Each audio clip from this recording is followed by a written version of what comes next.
I said this earlier and I'll say it again. I invented myself, Lady Gaga. I curated my life to be an expression of my pain. This is how I overcame my depression, is by creating somebody that I felt was stronger than me. But once I went through all sorts of changes, my career taking off, becoming more isolated, nothing was able to fix how I was genetically made. I was born this way. So how do we now, knowing all of that, no matter how much success you have, no matter how many opportunities, fame, fortune, no matter how many people accept you to your face, the person that really needs to accept you is you. And that's why we're here today, is we're going to talk about why it's important to accept yourself, why it's important to empower yourself, and why it's important that emotional intelligence is taken seriously. And I really loved what the Chancellor said. She said, we can't only have an academic standard. We have to have an emotional and a social standard. I took notes at Yale. I have some sort of anxiety, depression, something that's changed my whole life. I take antidepressant medication for it. I have tried to get off of it. My doctor always tells me not to, that it's not safe for me to. Whenever I've tried to, I've gotten very neurotic, manic, sick. So I have had to study all different types of ways. But I was thinking to myself, why is it that I have to dig into all these different areas to figure out how to function? There's no way that I have at my fingertips as a, public figure. It's not possible that I have the resources that other kids have. So this is not fair. I started looking into Ayurvedic medicine. I started looking into mindfulness and meditation.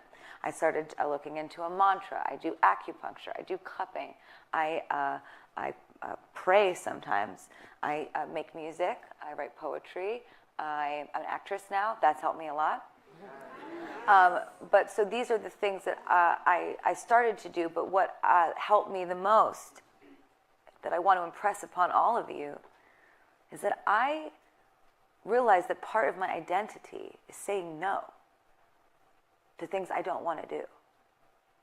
And you are all in school, and you all have a lot of teachers and a lot of people around you that tell you all day what you have to do, but it is your right to choose what you do and don't do. It is your right to choose what you believe in and what you don't believe in. It is your right to curate your life and your own perspective. And that comes from an extreme amount of integrity and knowing who you are. And I have had to make decisions like, why am I unhappy? Okay, Stephanie, Gaga, hybrid person, why are you unhappy? Why is it that you want to quit music a couple years ago? It's like, well, I really don't like selling these, fragrances, perfumes. I don't like wasting my time spending days just shaking people's hands and smiling and taking selfies. It feels shallow to my existence. I have a lot more to offer than my image. I don't like being used to make people money. I feel sad when I'm overworked and that I've just become a money-making machine and that my passion and my creativity take a back seat. That makes me unhappy. So what did I do? I started to say no. I'm not doing that. I don't want to do that. I'm not taking that picture. I'm not going to that event. I'm not standing by that because that's not what I stand for. And slowly but surely, I remembered who I am. And then you go home and you look in the mirror and you're like, yes, I can go to bed with you every night. Because that person, I know that person. That person has balls. That person has integrity. That person has an opinion. That person doesn't say yes.